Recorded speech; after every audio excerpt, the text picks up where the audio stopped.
Backstage. Crazy love between a red liquidator and a princess amid post-revolutionary terror in Russia. By Leonid Sakharov. Narration by author Leonid Sakharov. Copyright 2024. All rights reserved. Dedication to my father, German Sakharov, who lived in those times and told me the stories. Acknowledgements to my wife, Marina, who made this book possible. Disclaimer: everything in this novel is fiction, including this sentence. Any similarity with real historical persons, events, dates, thoughts, reasoning, with everything in it entirely, is nothing more than an accident or quirk of fate. This is a product of author's imagination only and nothing more. Chapter 1. Introduction.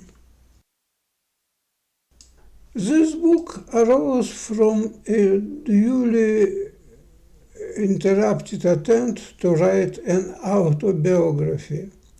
I have completed the first draft of the chapter about my grandfathers. There were quite a few old photographs left, including pre-revolutionary ones. I began to look for confirmation of family legends. When rereading what had been written, I realized that it was boring. I wouldn't read it myself. Only a small fraction of the facts can be documented. I myself don't need such a documentary book. By inertia, I continued and read the biography of my father. There were two important documents: my mother's detailed autobiography for admission into the secret institute and my father's military record book. One line in his military book started the beginning of the entire book.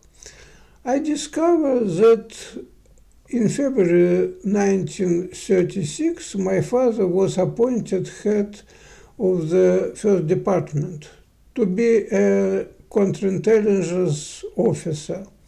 He never talked about it, didn't even mention it.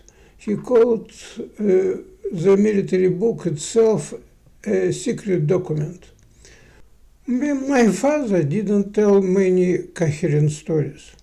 From his memories, I still have some, although fragmentary, but vivid pictures. For example, how they expose enemies, like foreign agents or still surviving members of the upper strata of society from the pre-revolutionary years. According to him, their autobiographies were checked in detail. Residents of the places that were mentioned in it were interviewed.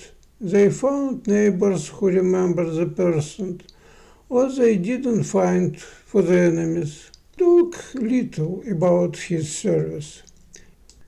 A couple of times he expressed it in the sense that if they come and give permission, he will tell everything. Nobody came. My father was sure that in my early childhood I would not remember the details or would not attach importance to them. That allowed himself to speak more freely than he should according to his rules that he was used to surviving in the USSR. He was mistaken about my memory. I remembered everything he said. We were friends despite almost half a century of age difference. Unfortunately, he didn't tell me as much as I could use now. Or maybe that's a good thing. It left some space for imagination. One of the stories was about the exposure of a noble old regime specialist. He repeated it several times. That man not only shot himself, but wrote a note in which he indicated the time and place of planned event so that his weapon would not fall into hands of criminals. Such an ability, in front of whom, what difference does it make to him after? That was beyond the understanding of a naive materialist like I was in childhood. Absurd, but true. That didn't lie to me. The story is etched in my memory. I wanted to find on the internet the name of this former aristocrat hiding under guise of an ordinary military man. Everything came together on Grand Duke Vladimir Paley. He was not too different in age from my father. He was as noble as possible. Common beliefs is Paley had died in 1918 along with other Grand Dukes in Alapaevsk.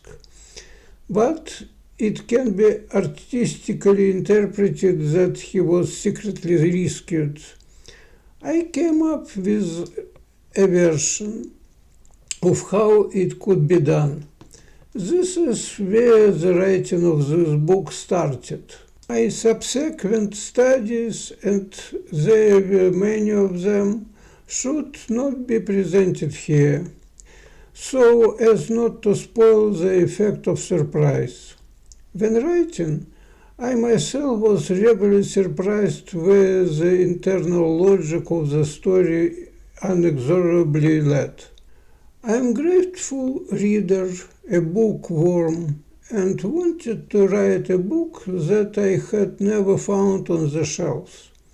A book that I would read with pleasure myself.